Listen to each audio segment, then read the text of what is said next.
시편 78편 말씀을 우리가 지난 금요일에 1절부터 8절까지의 말씀을 한번 살펴보았습니다. 78편 1절부터 8절 말씀에는 우리의 다음 세대, 우리의 자녀들이 하나님께 소망을 두는 자가 되기를 원합니다 라고 하는 내용을 신앙 고백이 이렇게 시로 표현이 되어 있죠. 우리가 하나님께 받았던 은혜, 이런 것들을 기억하고 하나님께 소망을 두는 우리의 자녀들이 되었으면 좋겠습니다 라는 바람이 시편 78편 1절부터 8절에 기록되어 있습니다.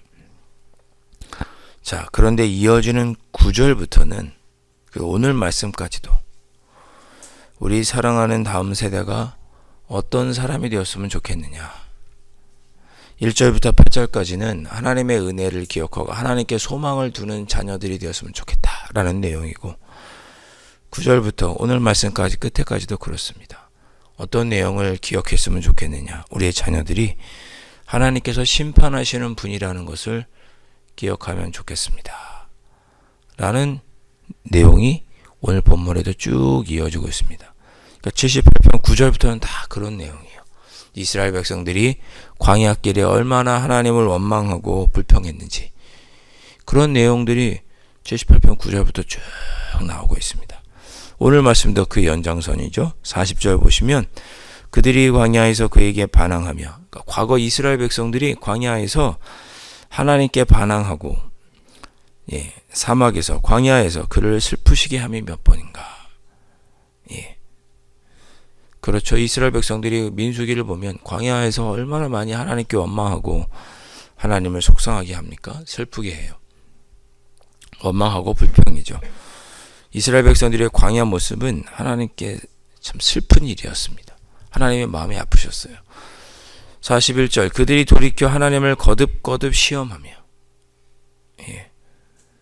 마사, 무리바 이런 곳에서는 대놓고 하나님을 시험했다 그래서 땅의 이름을 아예 시험하다 그렇게 지었죠. 이스라엘의 거룩하신 이를 노엽게 하였도다 그랬습니다. 이스라엘 백성들이 광야에서 그렇게 했다는 거예요. 하나님의 은혜를 누렸지만 그러나 늘 하나님께 원망하고 불평하고 하나님을 슬프시게 하고 하나님을 거듭거듭 시험하고 하나님을 노엽게 했다, 이렇게 고백합니다. 여러분, 이번 한 주간은 우리가 늘 그러지 않아야겠지만 특히나 더 우리 이번 한 주간은 하나님을 좀 슬프시게 하지 않는 그런 한 주가 되었으면 좋겠습니다. 더 한번 신경 쓰시죠. 하나님께 반항하고 하나님을 슬프시게 하지 말고 하나님을 시험하지 말고 하나님을 노엽게 하지 않는 한 주를 살아가게 해주십시오. 이렇게 기억해 보시면, 기억하고 기도하시면 좋겠습니다. 42절에 그들이 그의 권능의 손을 기억하지 아니하며 대적에게서 그들을 구원하신 날도 기억하지 아니하였도다. 하나님께서 나에게 베풀어 주신 은혜뿐만 아니라 권능의 손을, 하나님께서 능력이 있으신 분인 것을 기억하지 않아서, 구원하시는 하나님이신 것도 기억하지 않아서 하나님을 슬프시게 하고 시험하고 노엽게 했다는 거죠. 그러니까 우리는 이번 한 주간 하나님께서 얼마나 권능이 있으신지, 우리를 구원하신 그 구원의 하나님을 기억하고 지내면 우리가 하나님을 원망하고 슬프시게 하거나 노엽게 할 일이 없겠죠. 그러니까 이번 한 주간 특히나 더 하나님의 권능과 구원을 기억하시면서 보내시는 한 주간이 되셨으면 좋겠습니다. 자, 42절에 권능의 손을 기억하지 못했다고 하면서 그 권능의 손이 무엇인지 43절부터 끝까지 쭉 나오고 있습니다. 43절에 그때 하나님이 애굽에서 그의 표적들을, 소환들에서 그의 징조들을 나타내사 그랬습니다. 하나님께서 애굽에서 표적을 보여주셨어요. 과거에 무엇일까요? 10가지 재앙입니다. 애굽에서 하나님께서 10가지 재앙을 행하심으로 이스라엘 백성들을 출애굽시키셨잖아요. 구원하셨죠. 그 권능의 손, 그 구원의 손. 44절 그들의 강과 시내를 피로 변하여. 그렇죠. 첫 번째 10번째 재앙 중 첫 번째 재앙이었죠. 마실 모든 물이 피로 변하는 첫 번째 재앙을 하나님께서 권능의 손으로 행하셨습니다. 45절 쇠파리 떼, 파리 떼를 보내셨죠. 그리고 개구리 떼도 보내셨습니다. 쇠파리 떼를 보내시고 개구리를 보내어 해하게 하셨고. 얼마나 징그러워요. 여러분 막 개구리가 뛰어다니고. 우리 여기 이렇게 벌레 한 마리만 지나가도 막 무서운데, 그쵸? 가끔 이렇게 보면요, 여러분 여기 제 엄지 손가락만한 모기도 있어요. 네. 그런 거 한 마리만 봐도 징그럽잖아요. 근데 쇠파리 떼, 개구리 떼를 보내시죠. 네 번째 재앙과 두 번째 재앙이 나오고 있습니다. 46절 그들의 토산물을 황충에게 주셨고 그들이 수고한 것을 메뚜기에게 주셨으며. 비슷한 메뚜기과에 속하죠. 황충이고 메뚜기 같은 겁니다. 메뚜기 재앙, 8번째 재앙이었죠. 47절 그들의 포도나무를 우박으로 그들의 뽕나무를 서리로 죽이셨다. 우박은 7번째 재앙이었습니다. 48절 그들의 가축을 우박에 또 양떼를 번갯불에 넘기셨다 그랬죠. 우박이 8번째 재앙이었습니다. 49절 그의 맹렬한 노여움과 진노와 분노와 고난 곧 재앙의 천사들을 보내셔서 50절에 보니까 전염병을 붙이셨다 그랬습니다. 6번째 재앙이 독종, 악한 전염병, 종기 재앙이었죠. 그리고 51절 애굽에서 모든 장자 곧 함의 장막에 있는 그들의 기력이 처음 것을 치셨으나 장자를 치신 것은 10번째 재앙이었죠. 이걸 기억하라는 거예요. 하나님께서 이렇게 하시는 분이라는 것을 기억하라는 거죠. 그래야 하나님을 원망하지 않고 하나님을 거역하지 않고 하나님을 노엽게 하지 않고 슬프시게 하지 않는 삶을 살아갈 수 있다는 것을 기억하라는 거죠. 여러분 1절부터 8절은 하나님의 은혜를 기억하라는 거였거든요. 하나님께 소망을 두는 자가 되라고요. 9절부터 이어진 오늘 말씀까지는 하나님께서 심판하셨던 그런 권능의 하나님이신 것을 기억하라고 합니다. 우리가 늘 무엇을 기억해야 돼요? 하나님의 구원과 하나님의 심판을 동시에 기억해야 되는 거죠. 제가 크로스웨이 성경 공부를 진행하고 있는데 크로스웨이 성경 공부 중에 어떤 그림이 있냐면 이렇게 모래시계 그림이 있습니다. 모래시계. 그 모래시계가 있고 모래는 위에도 있고 위에 있는 모래가 이렇게 밑으로 떨어지는 그림이 모래시계잖아요. 그 모래시계 그림 위쪽에 보면 무슨 내용의 그림이 있냐? 하나님께서 출애굽시키셔서 가나안 땅에 들여보내시는 구원하시고 약속의 땅에 들여보내주시는 그림이 있고 밑에는 사람들이 오늘의 우리가 손을 들고 기뻐하는 그림이 있습니다. 이 그림의 상징은 과거에 하나님께서 그들을 출애굽하시고 구원하셨던 것을 기억해라. 그 하나님께서 오늘 우리에게도 그렇게 행하신다. 이것을 기억하라고 하는 그림입니다. 그리고 그 다음 장 그림 보면 똑같이 모래시계가 있어요. 뭘 기억하라고 하느냐? 위에는 죄와 심판에 대한 그림이 있고 밑에도 하나님께서 우리를 심판하신다고 하는 내용의 그림이 있습니다. 과거에 하나님께서 이스라엘 백성들이 죄를 지었을 때 심판하신 것처럼 그대로 오늘도 하나님께서 우리에게 죄를 심판하신다는 것을 기억하라는 거죠. 그것이 우리의 신앙을 건강하게 잘 유지할 수 있는 비결이라고 그 그림이 설명을 합니다. 오늘 말씀이 딱 그 말씀이죠. 하나님께서 우리에게 은혜를 베풀어 주신 것만 기억하지 말고 하나님께서 우리를 심판하신다는 것도 기억해야 된다는 거죠.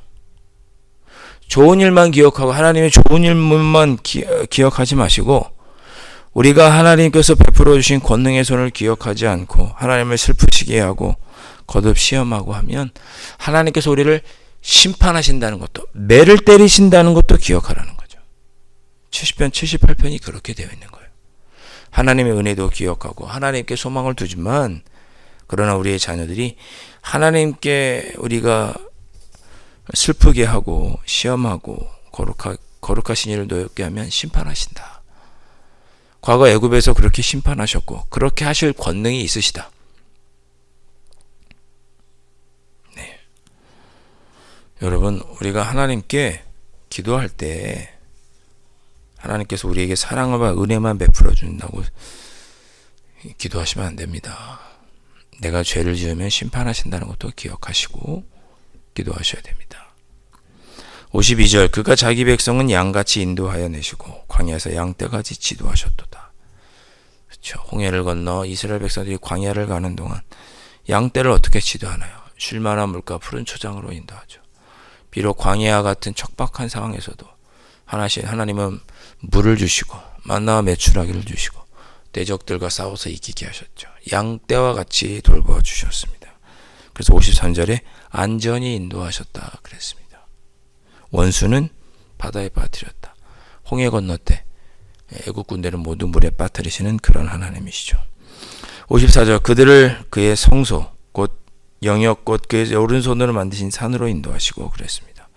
하나님의 백성들을 하나님께서 만나주시는 거룩한 성전으로 인도하셔서 거기서 백성들을 하나님이 임재하시는 거룩한 성전이 있는 시온산으로 인도하셨다. 55절, 또 모든 나라를 그들의 앞에서 쫓아내시고 소유를 분배하시고 이스라엘의 지파들이 그들의 장막에 살게 하셨도다. 가나안 땅에 들어가셔서 하나님의 성전을 이루며 그 땅에 있는 모든 악한 자들을 쫓아내고 거기에 살게 하셨다. 그런 뜻이죠. 그런 하나님을 기억하라는 거죠. 우리에게 약속하시고 좋은 것을 주시는 하나님뿐만 아니라 심판하시는 하나님을 기억할 때, 그걸 그렇게 살아갈 때 우리가 올바른 신앙생활을 할 수 있다고 오늘 말씀은 권면하고 있습니다. 한 주간 여러분 그렇게 기억하십시오. 하나님 우리를 약속의 땅 가나안 땅에 들여보내시는 그 은혜를 잊지 않게 하시고, 또한 우리가 하나님을 원망하고 불평할 때 우리에게 심판하시는 분이라는 거. 모르겠습니다, 여러분. 가만히 이렇게 제가 목회자로서 이렇게 쭉 지내다 보면 가끔 그런 생각이 들 때가 있습니다. 하나님께서 이 역사를 다스리시고 매로 심판하시는구나. 저 같은 자에게도 그런 것이 느껴질 때가 있습니다. 여러분들도 여러분의 삶과 우리 주변과 이 나라의 민족을 보시고 또 이 세계를 보시면 그래, 악한 자들 하나님께서 심판하시는구나, 그렇게 느껴지실 때가 있죠. 악한 자들을 심판하시잖아요. 그 일이 남 일이 아니고 나의 일이 될 수 있습니다. 오늘 하나님의 구원을 기억하시고 은혜를 기억하시면서 기억하며 살게 해주십시오라고 기도하시고, 또 심판의 하나님이신 것을 잊지 않고 겸손히 살아갈 수 있도록 인도해 주옵소서. 이 두 가지 기도의 제목을 가지고 기도하시고 한 주간 그렇게 살아가시는 여러분들 되실 수 있기를 주님의 이름으로 축원드립니다. 기도하겠습니다. 하나님, 저희들은 연약하여서 하나님께서 우리에게 은혜를 베풀어 주시고 선을 행하여 주시는 것만 기억하고 싶을 때가 있습니다. 아버지 하나님, 그 귀한 은혜를 저희들이 잊지 않고 마음에 품고 그 은혜를 소망하며 살아가는 저희들이 될 수 있도록 인도하여 주옵소서. 뿐만 아니라 하나님은 또한 악한 자를, 하나님을 시험하고 하나님을 슬프게 하는 자들을 심판하시는 분이신 것을 기억하고, 이번 한 주간은 하나님의 마음을 슬프게 하지 않고 하나님을 시험하지 않고 노엽게 하지 않는 삶을 살아가기 위해 힘쓰는 또한 저희들이 될 수 있도록 성령 하나님 인도하여 주옵소서. 귀하신 예수 그리스도의 이름으로 간절히 기도하옵나이다. 아멘. 하늘에 계신 우리 아버지, 아버지의 이름을 거룩하게 하시며 아버지의 나라가 오게 하시며 아버지의 뜻이 하늘에서와 같이 땅에서도 이루어지게 하소서. 오늘 우리에게 일용할 양식을 주시고 우리가 우리에게 잘못한 사람을 용서하여 준 것 같이 용서하여 주시고 우리를 시험에 빠지지 않게 하시고 악에서 구하소서. 나라와 권능과 영광이 영원히 아버지의 것입니다. 아멘.